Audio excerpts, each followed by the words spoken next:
Hi there, so in the early game of Girls Frontline 2 it's completely okay to throw together your favorite dolls and steamroll your way through the campaign. However, in the mid and late game, team synergies mainly revolve around elemental typing due to element specific buffs and debuffs and the additional benefits of extra damage and extra stability reduction through weakness exploitation.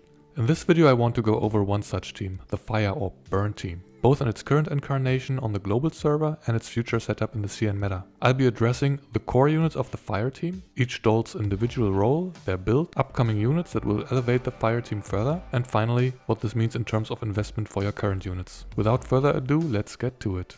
Unlike the other elemental lineups, the Fire or Burn team already has a quite functional core at the global launch of the game, meaning you won't have to wait for a key unit to be released in the future in order to unlock the team and play around with it. Of course, better units are to come and will improve the team, but more on that later. The core mechanics of the team center around several burn buffs and debuffs. So the most common fire debuff is Overburn, and you will see this appear repeatedly throughout all the fire units kit. This is essentially a dot, which you should think of as an enabler for more interesting stuff. Next is Flammable. This is a debuff which increases the stability damage taken by the enemy, and also helps recover the attacker's stability index, but only if it is a fire elemental attack. Then we have Blazing Assault, which is a juicy 15% attack increase. And Heat Recovery, a defensive burn buff which heals back damage taken and also strips the attacker of buffs.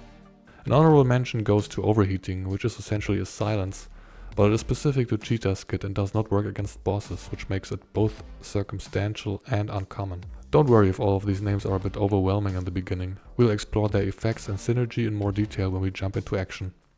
Also keep in mind that elemental debuffs enable the Phase Strike set, which is the most efficient set to be farming in the early and mid game. The key members of the fire element are Qiongjiu and Sharkry. Qiongjiu is the main carry of the burn team and is one of, if not the best single target damage dealer in the game, even to this day in the CN meta.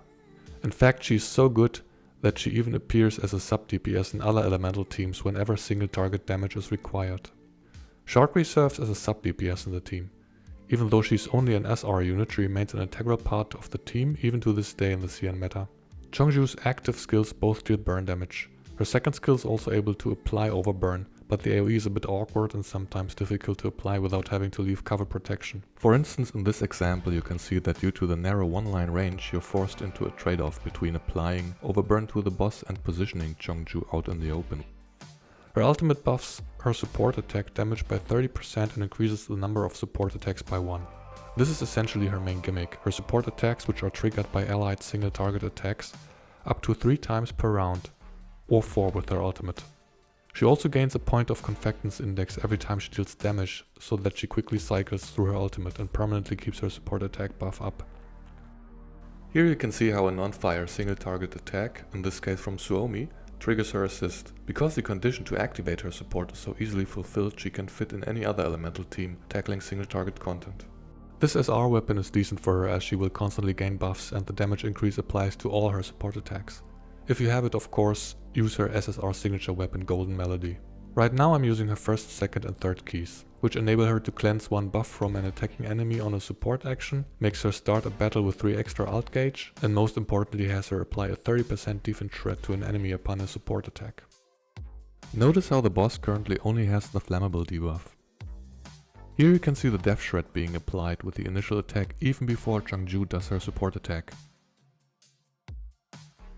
Now the fixed key efficient planning is triggered at the time of her assist. This would dispel a buff from the target if it had any. Her fifth key is also noteworthy as it allows her to gain Blazing Assault when using her first skill against a fire weak enemy. I would take this skill upon reaching level 40 and exchange it for the extra alt gauge at the start of battle, or replace it with the buff removal if the enemy does not use any buffs. Of course, do take note that in this example the boss does not have a fire weakness and therefore this fifth key wouldn't make any sense here. Sharkry's first skill does burn damage and also applies Overburn to the enemy.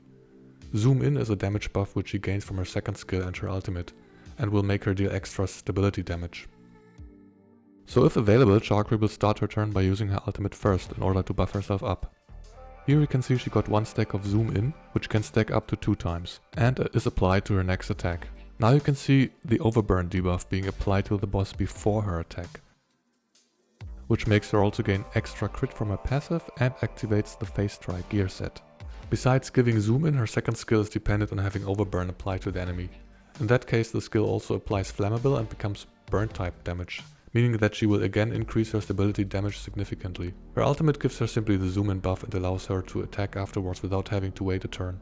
Keep in mind that her zoom in buff stacks 2 times, so using her ultimate before her second skill means a 30% damage increase, assuming the enemy is afflicted by overburn.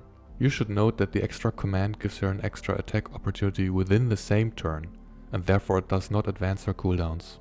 Her passive is like her second skill, very much tailored around the enemy being afflicted by overburn.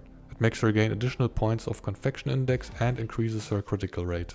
Notice from this clip from before how her own overburn application activates her passive here, so that she gains ult gauge, extra crit rate and even triggers her own support action, which comes from one of her fixed keys, which we'll address in a second. This SR weapon is fine for her as her ultimate costs exactly 3 points, and it will directly buff her next active skill.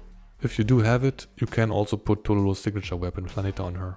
Fixed key 2 is her most important upgrade. So long as enemies within her range get affected by overburn, she will function very similarly to Qiongjiu, with up to 3 support attacks per turn. She will also, again, deal additional stability damage. Her fixed key 3 and 4 are somewhat interchangeable in that both of them give Sharkry the Blazing Assault 2 buff if an enemy has overburn. However, because fixed key 3 is more generic, albeit shorter in duration, it is the more preferable choice so long as you can keep up overburn constantly. Finally, I'm using the first fixed key for additional confectance index at the start of battle. If you do not have Qiongjiu, Sharkry can temporarily fill the DPS role in the team, especially if you manage to get a lot of dupes for her. However, if you want to build the fire team, I strongly suggest that you do select Qiongjiu from your 260 pull selector, if you do not happen to get her beforehand. Now, while Qiongjiu and Sharkry constitute the core of the fire team even to this day on the Chinese server, we do have access to one more decent fire support unit, Ksenia. Ksenia is later overshadowed by Centaureissi and her release could be potentially pretty close. So if you do plan to upgrade your fire team to the next level, I would only invest the bare minimum in her. Nevertheless, for right now she's perfectly fine and should help get you through the early and mid game. The first skill is her most important one as it applies both flammable and overburn to the target. The latter only if you have her first dupe. So because I have her first dupe, her skill applies overburn to the boss and triggers Sharkry's passive and her support attack. Because it is a single target attack, it also triggers Qiongjiu's follow-up, including her defense shred and buff removal. The second skill is a heal, which most notably applies Blazing Assault when overhealing the target. Her ultimate is not too interesting as it only buffs herself, and since she's a support unit her damage is unimpressive. Take note that because her ult does not apply overburn, Sharkry's support action is not triggered. However, as it is a single target attack, Qiongjiu still does hers. Her passive gives her also action support whenever an ally actively attacks an enemy.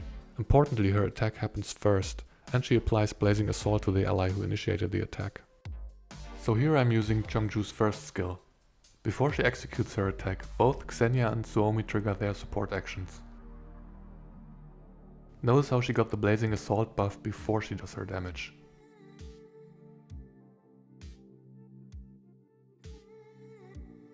I have not unlocked any of her fixed keys.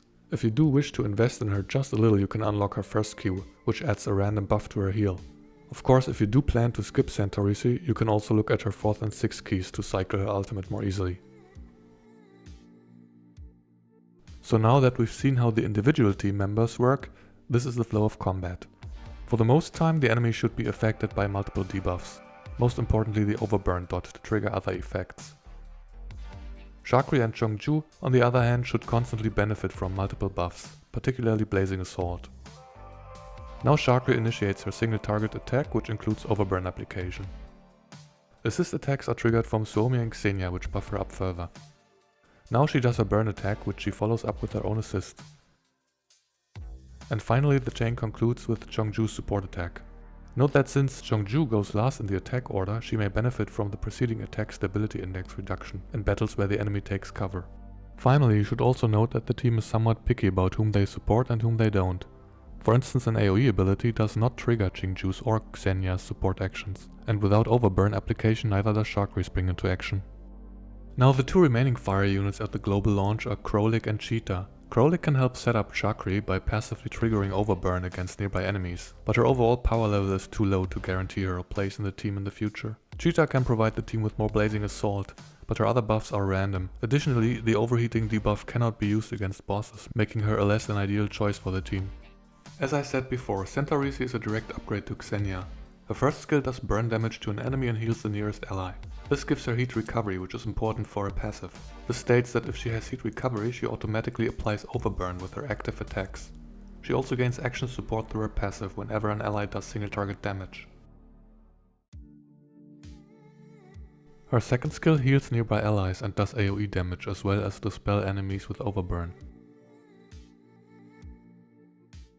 Her ultimate restores HP to all allies, cleanses debuffs, restores stability index and also applies heat recovery, which combined with her fixed ki makes her also apply powerful buffs like damage increase.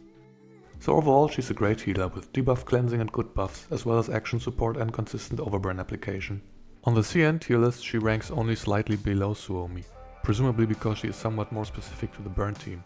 You can consider her a bit of a luxury upgrade to Ksenia, but if you like the burn team's playstyle, then she is definitely a recommended pickup. Now originally when the game launched in China, Centaureissi actually released before Suomi. While Mika is free to mix up their banner schedule as they please, it is still somewhat likely that Centaureissi will release in the near future, so keep that in mind when you plan your pulls. The other missing link for the fire team is Vector.